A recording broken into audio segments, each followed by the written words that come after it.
Tiger King, Tiger King. Listen, I should have been made a video about this documentary a long time ago. Now Netflix hit this out of the ballpark with so many bizarre and eccentric damn characters, man.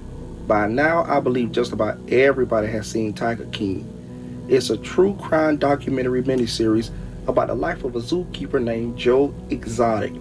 More on him later. Trust me, he's out there. But it was released on Netflix on March 20th, 2020. Now the series focuses on small but deeply interconnected society of big tigers. Now it's this conservationist named Carol Baskin. She's a complete and utter silent, I didn't do nothing type demon. My mouth dropped to the floor at just how evil she is. Just a sociopath. Now she's the owner of Big Cat Rescue, and collectors such as Joe Exotic has been accused of abusing and exploiting wild animals when she is doing the same damn thing. But things took a dark turn for the worse when Joe Exotic, a controversial animal park boss, is caught up in a murder for hire plot. There's even talks about how he used to inject his zoo workers with a powerful animal tranquilizer, ketamine. You know, if they had a cough or a cold, he would inject them with ketamine. Now, if you don't know what it is, it's a powerful anesthetic hydrochloride. Now, Tiger King is the most watched program on Netflix in the United States, even without appearances from stars like Joe Exotic and Carol Baskin. But I must tell you, Joe Exotic is like one of my favorites. I mean, he's crazy, he wears a mullet, he's, gay, got 2 husbands because he was in a polygamous marriage, just a whole nine. And then he was a politician back in the day, where he tried to run for office, everything. But continuing with the story. Now, from what I hear, there are scores of people who still haven't seen it, and I have to say to that, please give it a try. Now, the very first episode may seem boring, but it's not. It's talking about all the important characters early on that you will come to know throughout the documentary. So basically, let me spoil it for you. You have 5 seconds to run and turn on Netflix.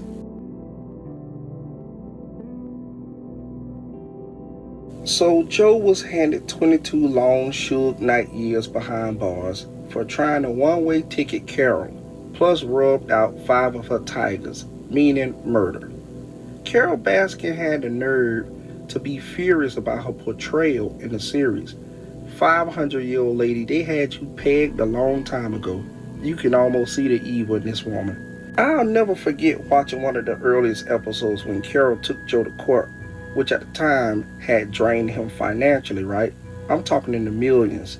He couldn't pay what he was being sued for, so she wanted to take his parents' only home that she didn't need, just to be nasty. She knew that would hurt Joe to see his parents' only home being taken away, and she was trying to do that, so he just optioned out. He said, no, I'm not doing that either.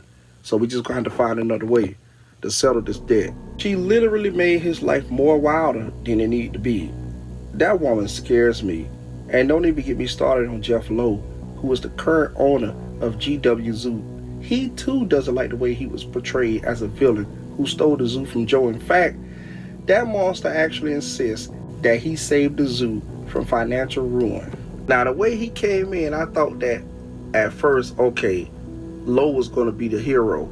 But then later on, it turned out that he wasn't nothing but just a villain in disguise. He was looking to take over that zoo the entire time. And I just don't see how Joe didn't know that. But this guy, come to find out, and towards the few more episodes down the line, he was deep in debt and was filing for bankruptcy. So he didn't have as much money as people thought he was. He was portraying himself like he was a rich Las Vegas millionaire, but he was deep in debt and basically damn near broke. He had the nerve to say about the documentary that he think they tried to sensationalize the story a little bit. He's just such a gray cheese eating rat who cooperated with federal agents right before Joe's arrest. Now, don't get me wrong, Joe tried to one-way ticket Carol back to where she came from, but that man was screwed raw by 5 trains. He was railroaded so bad with 22 years, he really shouldn't be the only person behind bars. So should everybody else in this documentary. There's really no heroes in Tiger King, basically none. It's just one big mess that Amok made worse. I just want to pounce on Carol just a little bit more. Now, back in 2004, right, Baskin had refused to take a polygraph test related to the investigation of her missing Gone with the Wind husband, who a lot of people believe was fed to her tigers. Now, why would a lot of people believe that? And this is not a theory. They believe that it's in fact true because she's been very reluctant to answer any questions about him, and she just makes sure, to try to avoid the situation the best way possible so that she don't have to bring no details, no incriminating details out. But moving along. She was advised by her attorney to do so, but refused. Don Lewis's children have all volunteered to take the polygraph test. By 2005, authorities leaned away from the theory that Don Lewis disappeared on his own. No one has ever been arrested or charged with a crime in relation to the case. Now, is that odd?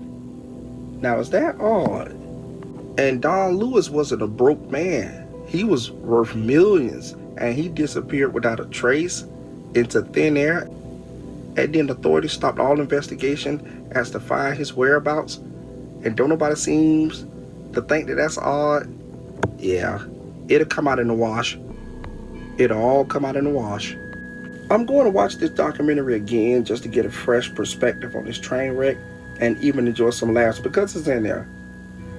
So, I was your host, Priceless Raw. Thank you again for tuning into my small channel and giving me your attention for the last couple minutes. Be sure to like, share, and comment on my video, and also don't forget to hit that notification bell so that you'll be reminded of one of my new videos when it comes out. I try not to upload often so that my fans don't get bored. Until next time, everybody, peace, and continue to have a good one. Later.